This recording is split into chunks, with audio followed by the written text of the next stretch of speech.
Assalamualaikum warahmatullahi wabarakatuh.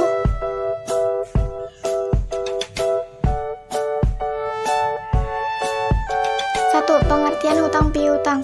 Hutang piutang atau qard mempunyai istilah lain yang disebut dengan dain. Istilah dain ini juga sangat terkait dengan istilah qard, yang menurut bahasa artinya memutus. Menurut terminologi fikih, bahwa akad hutang piutang adalah memberikan sesuatu kepada seseorang dengan perjanjian bahwa dia akan mengembalikan sesuatu yang diterimanya dalam jumlah yang sama dan dalam jangka waktu yang disepakati. 2. Dasar hukum hutang piutang. Al-Quran Surah Al-Baqarah ayat 245. Ayat ini menganjurkan kepada orang yang berpiutang mukrid untuk memberikan bantuan kepada orang lain dengan cara memberi hutang dan pahalanya akan dilipat gandakan oleh Allah SWT. Dari sisi orang yang berhutang, muqtarid diperbolehkan berhutang untuk hal-hal yang bermanfaat dalam memenuhi kebutuhan hidupnya dan mengembalikan pinjaman dengan jumlah yang sama. B.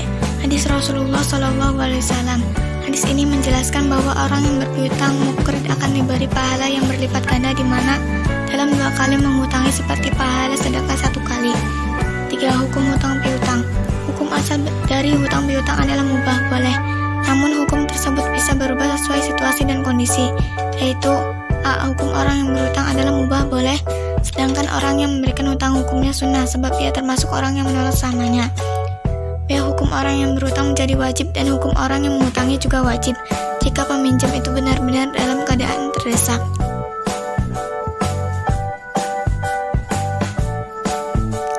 C. Hukum memberi hutang bisa menjadi haram jika terkait dengan hal-hal yang melanggar aturan syariat. Dalam hutang piutang dilarang memberikan syarat dalam mengembalikan hutang.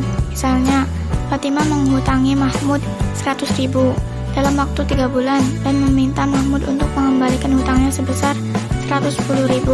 Tambahan ini termasuk riba dan hukumnya haram. Tapi, jika tambahan ini tidak disyaratkan waktu akad dan dilakukan secara sukarela oleh peminjam sebagai bentuk terima kasih, maka hal ini tidak termasuk riba, bahkan dianjurkan. 4. Rukun dan syarat hutang piutang. Rukun hutang piutang qard ada 3, yaitu A. 2 orang yang berakad, pemberi hutang dan orang yang berhutang. 1. Syarat pemberi hutang antara lain ahli tabaru, orang yang berbuat kebaikan, yakni merdeka, balik, berakal sehat, dan rasyid, pandai serta dapat membedakan yang baik dan yang buruk. 2. Syarat orang yang berhutang. Orang yang berhutang termasuk kategori orang yang mempunyai ahliyah al-mu'amalah, kelayakan melakukan transaksi, yakni merdeka, balik, dan berakal sehat. B. Harta yang dihutangkan. 1. Harta yang dihutangkan berupa harta yang ada padanannya, seperti uang, barang-barang yang ditakar, ditimbang atau dihitung. 2. Harta yang dihutangkan diketahui kadar dan sifatnya. C. Sigot ijab kabul.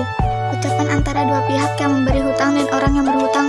Ucapan ijab, misalnya saya menghutangimu atau memberimu hutang, dan ucapan kabul, misalnya saya menerima atau saya ridho, dan sebagainya. 5. Ketentuan hutang piutang. Pada dasarnya hutang piutang merupakan akad yang bersifat ta'awun, tolong-menolong.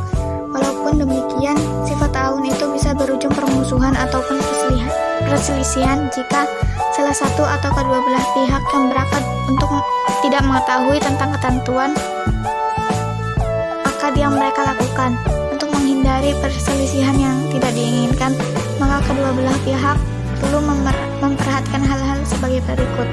A. Hutang piutang sangat dianjurkan untuk ditulis dan dipersaksikan walaupun tidak wajib. B. Pemberi hutang tidak boleh mengambil keuntungan atau manfaat dari orang yang berhutang. Jika hal ini terjadi, maka termasuk kategori riba dan haram hukumnya. C. Melunasi hutang dengan cara yang baik dan tidak menyakitkan. D. Berhutang dengan niat baik dan akan melunasinya. E. Tidak berhutang kecuali dalam keadaan darurat atau mendesak. Maksudnya, kondisi yang tidak mungkin lagi baginya mencari jalan selain berhutang, sementara keadaan sangat mendesak. F. Jika terjadi keterlambatan karena kesulitan keuangan, hendaklah orang yang berhutang memberitahukan pada orang yang memberikan hutang, karena hal ini termasuk bagian dari menunaikan hak orang yang memberi hutang.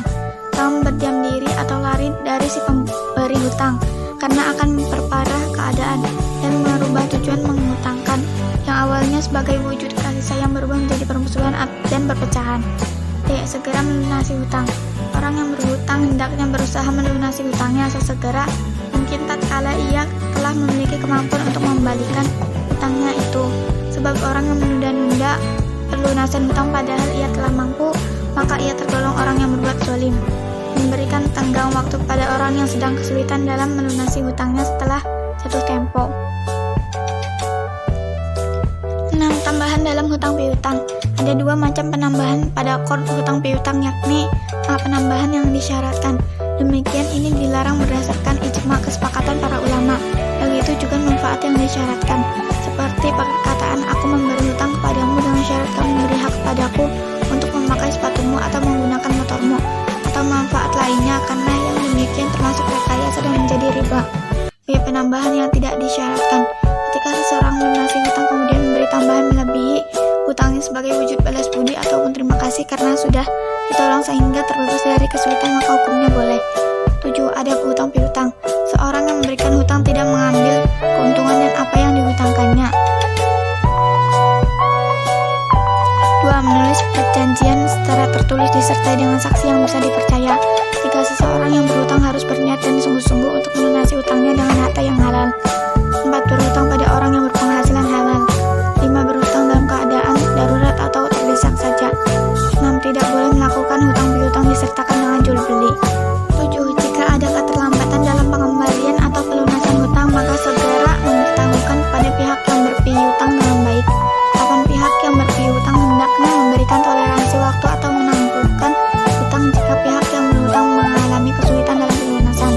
9. Menggunakan uang hasil berhutang dengan benar. 10. Berterima kasih kepada orang yang berpiutang atas bantuannya. 8. Hikmah hutang piutang. Bagi orang yang berpiutang antara lain: 1. Menambah rasa syukur kepada Allah SWT atas karunia-Nya berupa kelapangan rezeki. 2. Memupuk sikap peduli dan empati terhadap orang yang membutuhkan. 3. Menumbuhkan rasa solidaritas terhadap sesama manusia. 4. Mempererat tali silaturahmi dan persaudaraan.